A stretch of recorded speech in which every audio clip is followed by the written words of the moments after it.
প্রত্যেক মানুষ নিজের জীবনে দুঃখ অনুভব করেন। প্রত্যেকের দুঃখ আলাদা হতে পারে। কারোর মনে এই দুঃখ থাকে যে সে তার বাবা মায়ের সব ইচ্ছে পূরণ করতে পারেননি। কেউ এটা ভেবে দুঃখ পান যে সে চিরকাল সদাচার করেছেন, সৎকর্ম করেছেন, কিন্তু তাও তাকে দুরাচারী বলে মনে করা হয়।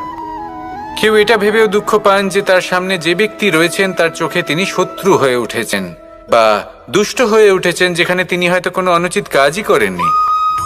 এবার এই সমস্ত বিষয় নিয়ে ভেবে নিজের ব্যক্তিত্ব নিয়ে সন্দেহ প্রকাশ করবেন না। যদি নিজের ব্যক্তিত্ব নিয়ে কোনো সন্দেহ থেকে থাকে, তাহলে কর্ম সংক্রান্ত প্রশ্ন করুন যে আপনি যা করেছেন তাতে কি উচিত ছিল, কি অনুচিত ছিল।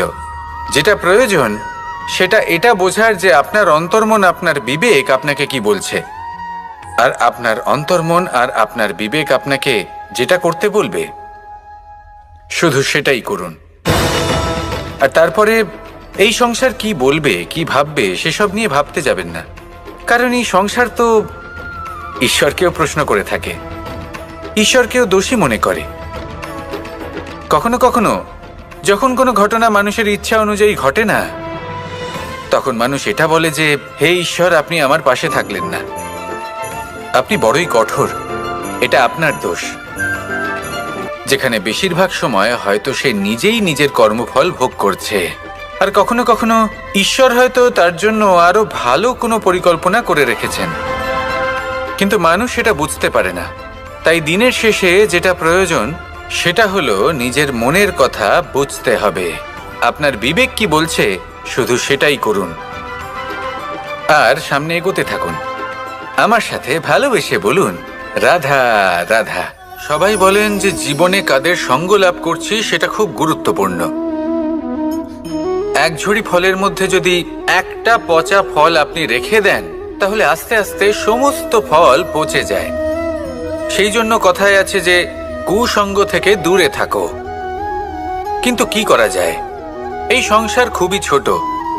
যেখানে আমরা কাজ করি, যেখানে আমরা থাকি, যে পথে আমরা আসা যাওয়া করে থাকি, যে পথে আমরা ভ্রমণ করি, সেখানে এমন অনেক সংখ্যক ব্যক্তি থাকেন যাকে দেখে আমরা মনে করি যে এদের থেকে দূরে থাকতে হবে। তখন আমরা কি করতে পারি? তাদের কি আমরা পরিত্যাগ করব? তাহলে এই সংসারে এমন অনেক মানুষ আছেন, তাহলে কি সংসারই পরিত্যাগ করব? না, সেই ফলের মতন হবেন না যারা একটি পচা ফলের উপস্থিতির জন্য নিজেরাও নষ্ট হয়ে যান। বরং হয়ে উঠুন চন্দন বৃক্ষের মতন, যেটা আসলে সাপেদের বাসস্থান, যেখানে অনেক সংখ্যক অত্যন্ত ভয়ানক বিষধর সাপ থাকে। তারপরেও এই চন্দন, সে কিন্তু নিজের শ্রেষ্ঠত্ব হারায় না, এর মূল্য কিন্তু সেই একই থাকে। মনে রাখবেন, এই সংসারে নিজের সঙ্গ বদলানোর পূর্বে নিজেকে বদলান। নিজেকে কিছুটা এমন ভাবে গড়ে তুলুন যে কেউ আসুক না কেন সে যেন আপনাকে বিভ্রান্ত বা দূষিত না করতে পারে। মানুষ জীবনে অনেক ধরনের সুখ লাভ করে, অর্থ সুখ, পরিবারের সুখ, বৈভবের সুখ। কিন্তু এমন একটা সুখ আছে যা বেশিরভাগ মানুষকে প্রভাবিত করে, কিন্তু সেই সুখ তাদের কোনো প্রয়োজনই নেই। সেটা হলো পরনিন্দা সুখ। অর্থাৎ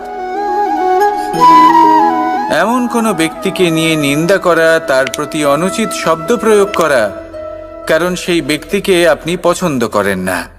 আর এমন অনেক মানুষ আছেন যারা এই কাজ করে খুব আনন্দ লাভ করেন, যেটা করা উচিত নয়। কারণ এতে আপনার সময়, আপনার ঊর্জা, আপনার নিজের অন্তরের ইতিবাচক শক্তি আপনি নষ্ট করে ফেলছেন। আর এই সব কিছুই আপনার প্রয়োজন আছে। যাদেরকে আপনার পছন্দ নয় সেই ব্যক্তির বিষয়ে কথাই বলবেন না। সেই সব ব্যক্তির দিকে মনোনিবেশ করুন যাদের আপনি ভালোবাসেন, আর তখন এই মন প্রসন্ন হয়ে বলবে রাধা রাধা।